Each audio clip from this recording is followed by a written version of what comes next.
Hello, everybody, and welcome to today's AEW Dynamite review. We had a awesome Dynamite, like I say in every single one of these reviews.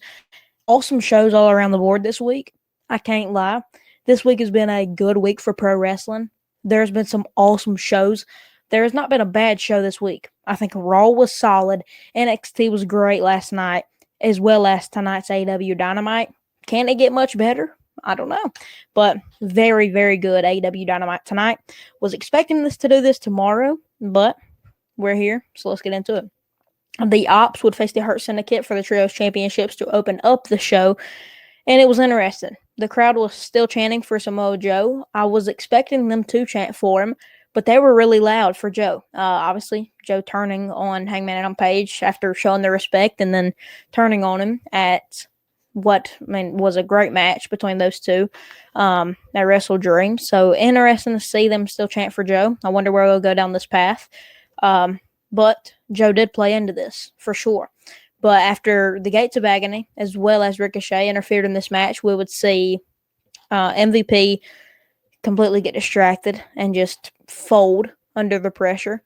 And Joe would lock in the clutch, and he would pick up the victory for him and his team. So very good match here. I was excited. But after the match is where it really got interesting. We would see Joe say that as long as Hangman Adam Page is champion, he will hunt him down. So Samoa Joe isn't done. Obviously, Hangman has unfinished business with Samoa Joe as well. So I think we're bound for another match. Full Gear, maybe. Maybe we get another match at Full Gear. I would love that. But very cool. I loved this match. I think that the Ops vs. Hurt Syndicate, the only reason it opened, I feel like, was because of this. It's something we need to be paying attention to because Samoa Joe and Hangman Adam Page is one of the hottest storylines going on right now. So, interesting to see for sure. I'm excited to see where it leads us. But for now, very cool. We will see Chris Statlander backstage, and she would accept Mercedes Moné's challenge at Full Gear. So that's very cool. We know that Chris Statlander also said in this backstage segment that she is not the same person that Mercedes Moné beat last year at Full Gear. So now Chris is kind of stepping up to the same kind of persona that she has fully changed. She is now champ. Last time Mercedes and Chris Statlander faced off at Full Gear, it was a loss for Chris Statlander. So now it's going to be interesting. I don't know if either of these superstars right now can afford a loss. Obviously, we don't know if Mercedes Moné, if she's going to put any title on the line. But if we put a title on the line for Mercedes Moné, that's not going to be very good. Because Moné, if she loses, she goes back to 11 belts Moné. But if she wins, 13 belts Moné. I don't know. That'd be interesting to see for sure. But, work in progress. AEW is going to hopefully cook up, and we won't be having to worry about these things in the next couple of months because, it's going to be interesting, but still a lot of things to go down before Full Gear. We would see a Darby Allin promo. Darby would come out with the AEW flag. We know that he defeated Jon Moxley at AEW Wrestle Dream on Saturday with the help of Sting. So very cool there. Him come out with the AEW flag. He planted on Mount Everest as well as used to beat Jon Moxley on Saturday, put him in that submission to win in that water. So very cool finish for Wrestle Dream. But this was a great promo as well. We would see him say that he would die for AEW. He said that he's pretty much one of the only people in the back that would die for AEW. So that was like, what do you mean by that? But at the same time, like, oh snap. So it was cool. He would say that if the Death Riders are breathing, he isn't far behind. So once again, just like Samoa Joe, the rivalry is still going on. It isn't near being done. So don't know how to feel about that. I think the matches can get so much more extreme. I think Wrestle Dream is the least that they could do. Literally, I think the craziest thing we've seen out of that match was either them ducking the head in the water or the skewer to the finger. That was pretty deadly. Both of those was pretty crazy. But besides that, I think they have so many more moves and so many more deadly moves they could pull out the bag. So I hope that we can get another one-on-one match between Darby and Mox. But I think that eventually we'll see somebody else step up in the place to help Darby Allin and go against the Death Riders. So this rivalry is not over either. Megan Bayne and Penelope Ford versus Sky Blue and Julia Hart versus Harley Cameron and Willow Nightingale versus Queen Aminata versus Jamie Hayter. I thought this match was really good. One of the things that I was really impressed with, obviously we know Queen Aminata and Jamie Hayter won this match, so interesting.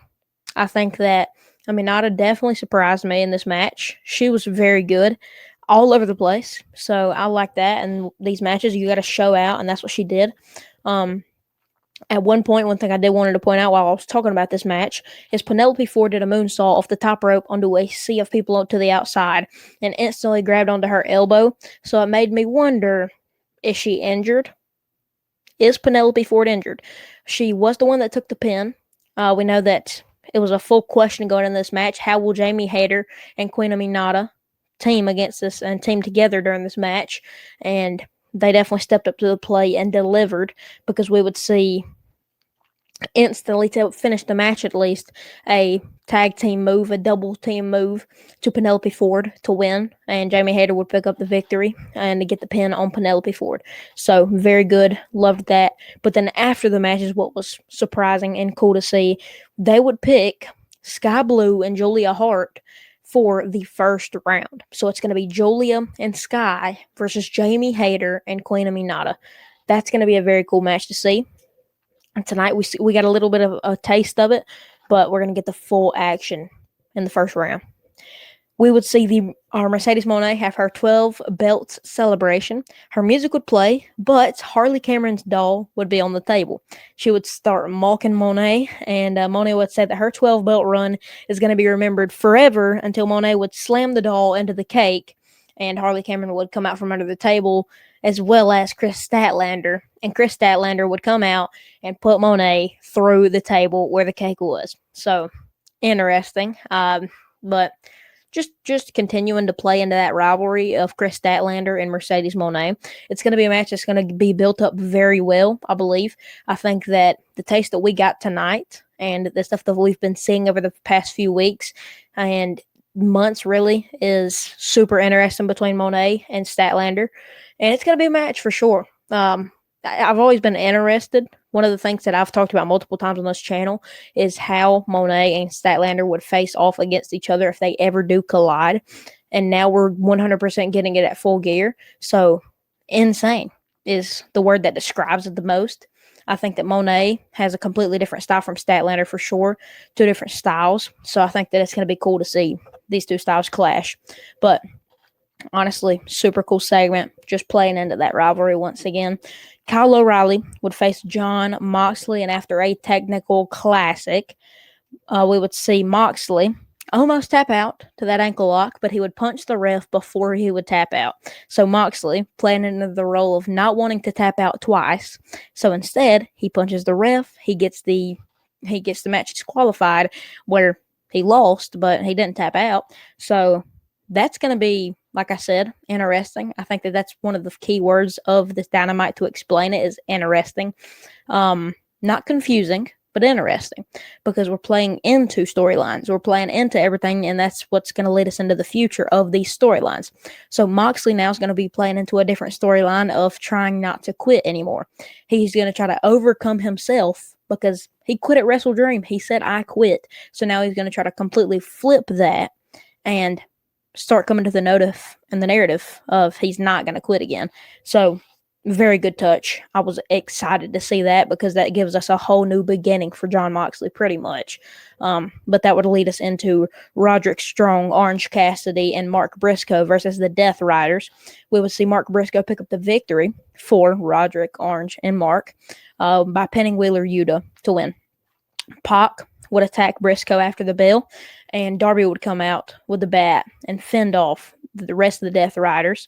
So, again, more character work for Jon Moxley. I know I'm playing with my nose a lot. I just got done messing with my dog, so I got dog hair everywhere. But we got more Jon Moxley character work. And it's cool right here, because we're seeing Moxley fend away from Darby. And we know that before this rivalry, before Wrestle Dream, Mox wasn't really scared of Darby, and he was kind of just going full steam.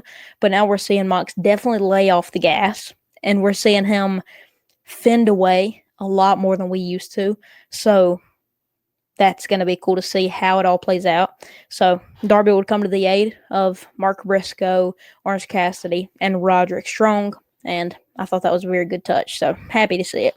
Kyle Fletcher would have his promo, and he would say that if he wrestled Mark Briscoe 1 million more times, that he would win every single time.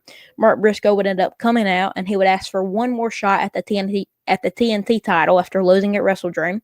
But Don Callis would answer for Kyle Fletcher and say no. So where else do we go with Mark Briscoe? That's the question that I've been most worried about. Where do we go? He's been taking L's. Obviously, MJF, Kyle Fletcher. Boom. There's two right there. So interesting is the word that I'm looking for here. It's downhill battle, I feel like. But then we got to the main event. Kazuchika Okada versus Bandito for the Unified Championship. Okada would target the injured left shoulder of Bandito, but to end the match, right as Bandito is about to win, he hits the Rainmaker. He's going for that finish, and Okada hits the Rainmaker to retain the Unified Championship. Very good match. Now, people were going into this match. I was going into this match saying this is a match of the year contender. It was not. It wasn't a match of the year contender. I noticed that halfway through. As soon as we were about to hit 10 o'clock, I was like, this is not hit harder than I was expecting. But still a very solid match. Still a match I would go back and rewatch. But not a match of the year contender. But very good.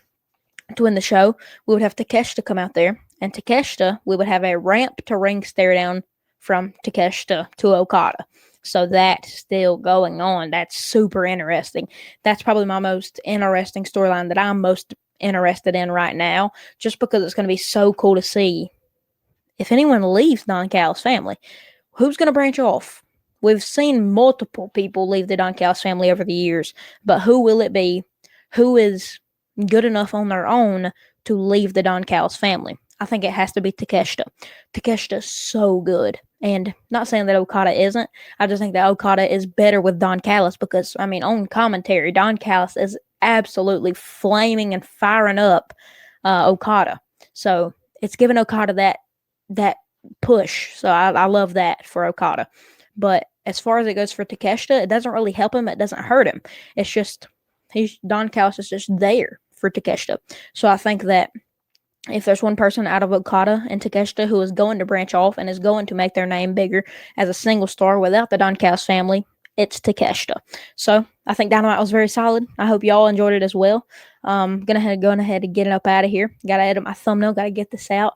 I'm going to try to get these out same night. Gonna try. But a very good show. Let me know down below what you think about it. And make sure to like and subscribe because we do these every single day. And hopefully we can get a Impact review tomorrow if I'm able to watch it. But either way, I'll see y'all boys in the next one. And see y'all in the next one. Deuces.